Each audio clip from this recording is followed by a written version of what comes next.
Guys, welcome. I feel like I've been gone forever.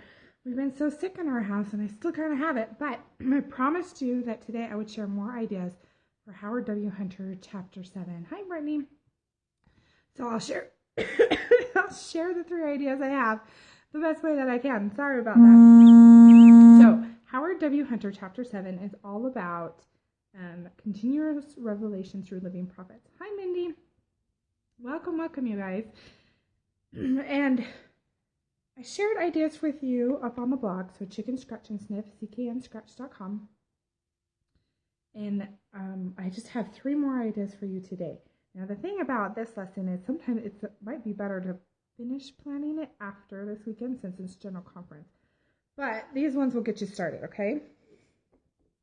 So the first one, thanks, Mindy.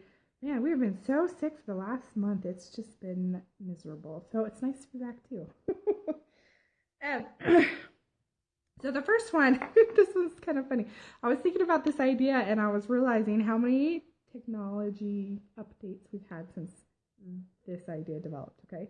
So it talks about how members of the church and people that listen to the prophet don't have to listen to an uncertain trumpet, right?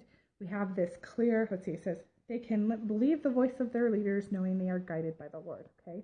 So my idea for kind of creating this unclear trumpet is you could do a little object lesson with a radio. If you still have a radio that actually tunes to the station, you know you have to slide the thing over so you get the little bit of static.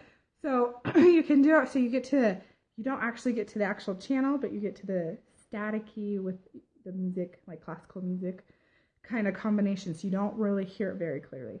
Okay, so that's the old retro way, right? So then I was thinking you could also do this with a VHS tape, I know, another retro way, and kind of mess up the tracking so it's not a clear picture.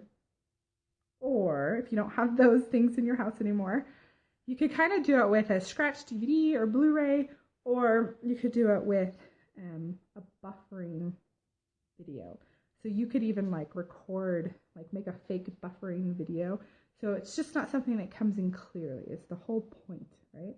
And so you're listening or watching something that's just, you can kind of tell what the message is, but you don't get that clear signal. And then you can tie it into that. We don't have to listen to the unclear things. We're not trying to piece things together. We have a very clear channel and we have a very clear voice that we listen to when we listen to the living prophets. Okay? So that's a few ways you could do that one. And if you guys have any questions about any of the ideas I shared on the blog, please ask them now so I can kind of clarify them for you. Or any other ideas, please share them. We'd love to hear them. The other one that I was thinking of is Women's Conference was excellent this last Saturday. And I don't care if you're a guy or a girl. It was an excellent conference. And you can use this idea either way. Okay, so listen up, brothers as well as sisters. Is they announced the I Was a Stranger initiative, right? You could absolutely tie that into this one because that's something coming from the prophets. And it was excellent, right? And so up on LDS.org, they even have a whole page dedicated to the I Was a Stranger. And so you could read through that, look at some of the resources. You can even work with your presidency. These lessons seem hard. They're a little hard. We're going to help you with them, though. Don't worry. You can talk with the elders quorum president, high priest, whatever, with society presidency. You can maybe combine this lesson a little bit to talk about I Was a Stranger in ways that you can start serving. And I love the quotes that were shared about how service doesn't have to be this 40-hour project. It absolutely can be. But some of the service that was mentioned was when we don't gossip, when we don't pass judgment, when we smile at somebody. And those ones, man, they mean a lot, right? When someone chooses not to judge me, that's excellent. Yeah, you should absolutely stay in the book. And all these ideas go with the book, so don't worry, okay? You should absolutely stay with the book. And that's the thing, is we've been studying the words of the prophets, and that's why they want you to stick with this book. And they want you to learn from the prophets, the living prophets, right? Okay, so, the other thing with the Women's Conference is you can go and print off some of the quotes from President Eyring from this last Saturday. I'm going to put some up on the blog today, but then I pinned some to my general conference board on Pinterest. And so you can go into theirs. There's some pretty ones there too. And print some from President Eyring off. And you can either put them on the board or you can maybe hand them out to a few people, or if they talk about the I was a stranger thing, you can hand those ones out too. And you can give them to people as they come into the room and say, hey, I want you to read this quote and think about it, and then they can kind of present it and then come put up on the board after they read it and share their thoughts. And you can kind of discuss things that way, because that's current revelation that you're talking about. You can do the same thing after General Conference weekend. You can find some more quotes that people obviously easily make that day and put them up as well. I'm going to go a little slower. I'm not going to make them this weekend, so you can find others though. The other thing is, it talks about, here, let me find the quote so that I don't get it wrong. So in chapter 7, it talks about there's a spiritual famine, right? And you can obviously play with that, the famine thing and the starvation thing. But the quote that I really liked is, they seek to find the solution without building on the rock of revelation, as the Lord said must be done. Okay, so there's these people, you know these people that are trying to find a solution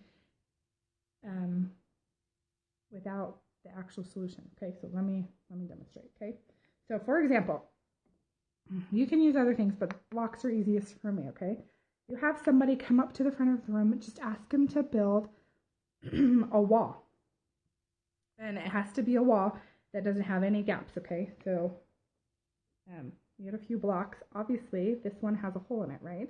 And so what they're going to do is, you have some of these pieces, so maybe they're going to try to put something in, and but it's not going to work. That's the point, okay? Because it's not going to work. There's always going to be some kind of gap, and you can go and try a million different solutions, but if you don't have the right piece, it's never going to be filled. And that's the thing that you can talk about, is people are wanting to find the right piece. They just don't know where it is yet, right? And so this is the continuous revelation, right, from the prophets. And without this piece, it's not going to be filled, and it can't be that wall that they need, okay? So that's just an example. Do you guys have any other questions or ideas or things that you wanted me to show you that I talked about on the blog? Again, that's Chicken Scratch and Sniff, so if you need to come and find that. And these all these quotes that I've read and shared with you are straight from the manual. You can tie in a little bit of General Conference because it's like absolutely applicable, but I wouldn't go to too many other sources. You're right. Okay, so if you don't have any questions, go to the blog and you can find more ideas. Join our private Facebook group, because you guys are awesome at sharing your ideas. And I love how some of you are starting to create more of your own handouts. You guys are great, and I love it. So come and share those too.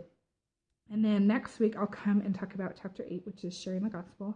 And then we're moving on to tithing in the scriptures after that, you guys. We're flying through this book so fast. You guys, thanks for joining me, and I will see you later.